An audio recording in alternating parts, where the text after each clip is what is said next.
Good evening, ladies and gentlemen. Welcome back to this installment of DraxBytes. I'm Drax. I'll be your host. Tonight, we're talking about the metric system. Not millimeters, decameters, centimeters, micrometers, nanometers, petameters. We're talking about metrics in business. How do you measure your business for maximum effectivity? How do you achieve success? Many people say, I must be successful. I still have checks. The truth is, a real business has metrics on every aspect of what they do, and they measure it, and it can be reported. There's something that says along the lines of, a goal not written is only a wish, and that which we measure improves, and that which we measure significantly improves significantly. And with that, here's some metrics that you need in your business. You should keep these. You should keep track of it. How many leads you get for any given Saturday? What's your total lead count for the year? What's your total number of events booked? What's the total number of people you met with and had a sales consultation, either live or via Skype or in some modality that there was a active back and forth? Now you want to be able to take and do some division. You'll divide the smaller by the larger, and you'll get a number, and those become relative. Times it by 100, it becomes a percentage. So what you're going to start to see is a bit about where you fit in business. For example, if you take, I booked 42 events and I had 100 inquiries. Your closure rate or capture rate was 42%. Pretty simple, right? Now, I just used two words, closure rate and capture rate. Capture rate is actually when they sign and money changes hands and they become captive. Closure rate is actually a term that can be used the same, but actually it applies to how many people that came into your lead system. Was there a positive contact? In most cases, you're going to contact someone 8, 9, 10 times before they book. That's just the nature of the beast, unless they just have to have you. But in traditional business, that's the way it works. Somebody will contact you, or you'll contact them, and it will take 7 to 10 points of contact before that will translate into a sale. So the other metrics that you want to know is, what's your cost of service? Cost of service is simply all the expenses divided by the number of events you do, and that's how much money out of your total expenditures is taken up with expense. That's your cost of service. So let's just say it's simple. You take in $100,000. You do 100 events. Your cost is $50,000. So you know that for those 100 events, you spent $5,000 or $500 for each of those events. So that becomes the cost of service. Does that make sense? You're following that? You take the total expense divided by the number of events, and that gives you the cost per event to provide that service. The rest is profit, is your earnings. Now, I should go in and say, in the list of expenses needs to be your salary to run the company. The rest can be assumed in the profit profile. So when you take these structures, you now have a good number. You now know where you can discount and where you cannot.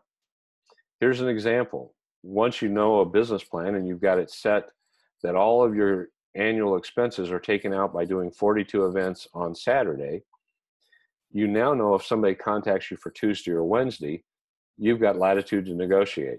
because all of your hard operating costs, your fixed and variable, are covered with your Saturday event.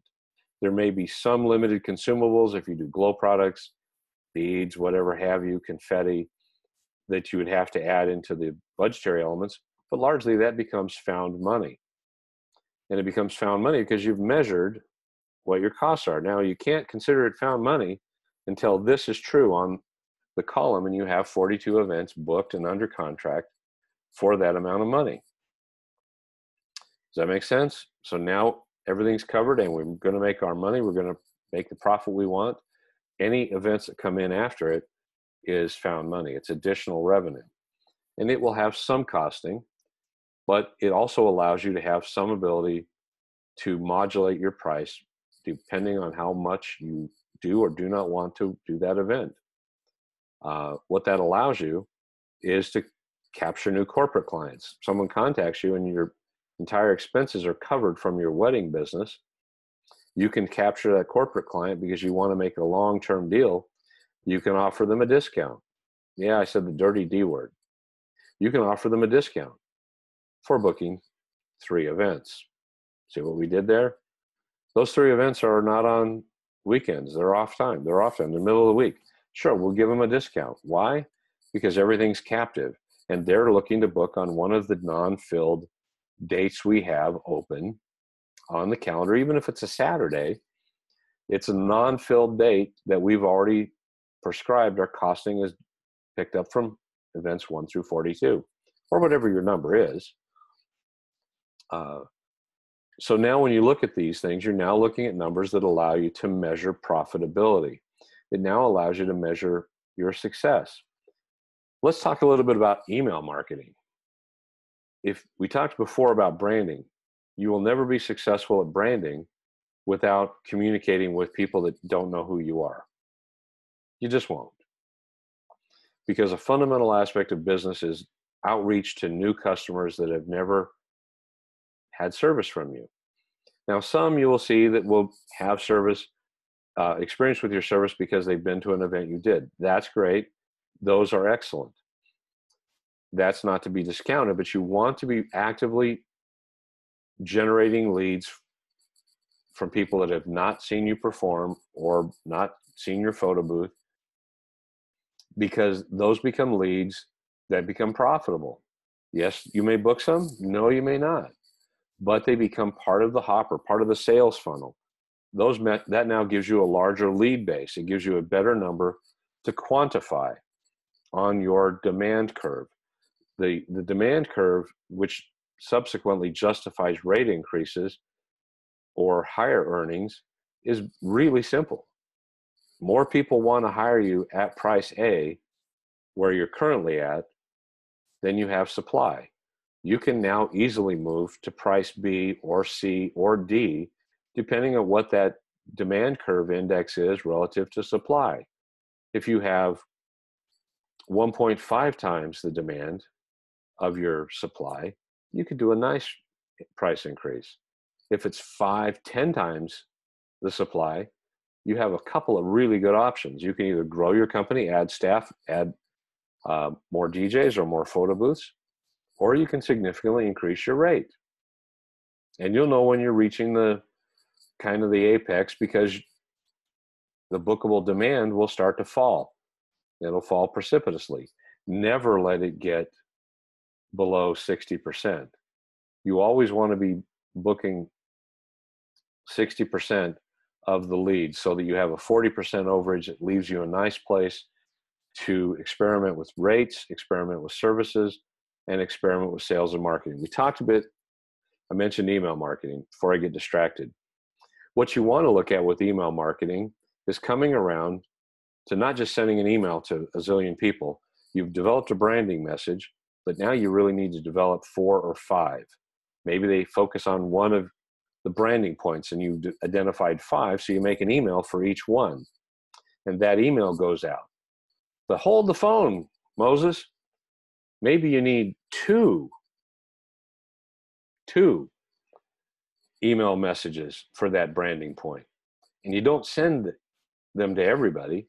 You send 2, one to a part of your list segment, one to another part of your list segment, and you monitor things like open rate, click-through, and you start to see which message on that brand point was best received. And then you go, okay. So now you know the one that's most well received and had the highest open and click-through rates is the one you want to send to the bulk of the list. Because nothing is dumber than sending an email to 1,000 or 2,000 potential clients with the wrong foot. You want to have the message that's going to be the most received, the most open, the most click-through. That's going to be important. So now as you look at this metric, you're going to keep track of email, open rates, click-through rates, and subsequent follow-on engagement. Out of the people that click, because yes, if you're using good campaign tools, you're going to be able to see which specific people you sent to out of that list, opened it, which ones clicked through. The ones that clicked through, if they haven't contacted you within 24 to 48 hours, bears a phone call. It bears another contact to find out how they enjoyed the information, how they enjoyed the link that you sent. Also with this, you want to measure the quality of what you give. Like for example, if you simply send people a link to your website that says hire me, it's not as engaging as sending them a link to your blog, which has an interesting article that should be of interest to someone in that demographic, be it weddings or whatever, because then you're providing them something of value, something that makes it worthwhile to open your emails and click on them. You follow this, give them a reason to click. Give them a reason to open, to click, and hopefully to follow up and contact you, because in the end of those messages should always be the close or the call to action to elicit them to contact you. And so the ones that have opened, you can look at sending them a second or a third email to continue the dialogue. The ones that have clicked, you may want to engage right to a conversation. Send a short email, we'd love to speak with you about what we do, or go directly to calling them if you have a phone number for them. If you don't, just have an email. You want to follow up respectfully and appropriately to show them that you're willing and interested to discuss their needs and provide a great service to them. So as you think about the metric system, nope, it's not decameters, micrometers, nanometers, picometers. It's measurement tools designed to measure your business performance, your sales performance, your actual performance. Like for example, if you provide a service at an event, the number one way to know that you did really well is by how many people call you Monday wanting to hire your service for their event. Here's an example. If you're providing services at a wedding, now you have to know that at any given wedding of 20-somethings, there's going to be at least 24 people in that room that either are getting married in the future or know someone getting married in the future. And as such, if you did really well in the provision of your service, they're going to want to have your contact information. They're going to want to contact you or connect you to whoever to see about you being at that party because you favorably impressed them. You did a great service. You want to be able to measure that. You did an event. How many people called you? Not very many. You want to ask. You want to review. You want to take a good look. Another measurement tool is video recording. Put a camcorder behind a silk tree at the event or somewhere not obvious. If you're a DJ, record everything that you do or that you're on camera, your introductions, everything. If you're a photo booth, record your whole photo booth experience so that you can come back and say, how did we represent our company? How did we engage the customer and their guests? How did we make that a memorable experience? Did we do anything more than sit there and provide pictures? Or did we provide an engaging, fun, upbeat experience? Same's true for entertainment. Did you simply stand behind your console and do this while you're looking at your phone, checking Facebook? No. So what you want to do is use these tools to help measure your business. Now, there's more we're going to get into in metrics in the future, but we thought these would be some great points for you to start with. So, going backward, total leads generated, leads followed up on or contacted, led to a planning or a sales meeting or a discussion of some nature, came under contract, became a fulfilled contract. Those 5 things right there, those are 5 good basis points to start with. And yes, we covered some other things. You can go back, rewind the video, but those are 5 solid points to start building metrics on your business. They'll help you. And once again, we hope you've enjoyed DraxBytes tonight.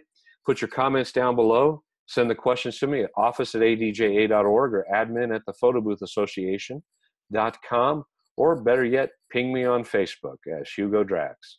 Thanks again, and we'll see you next week on DraxBytes.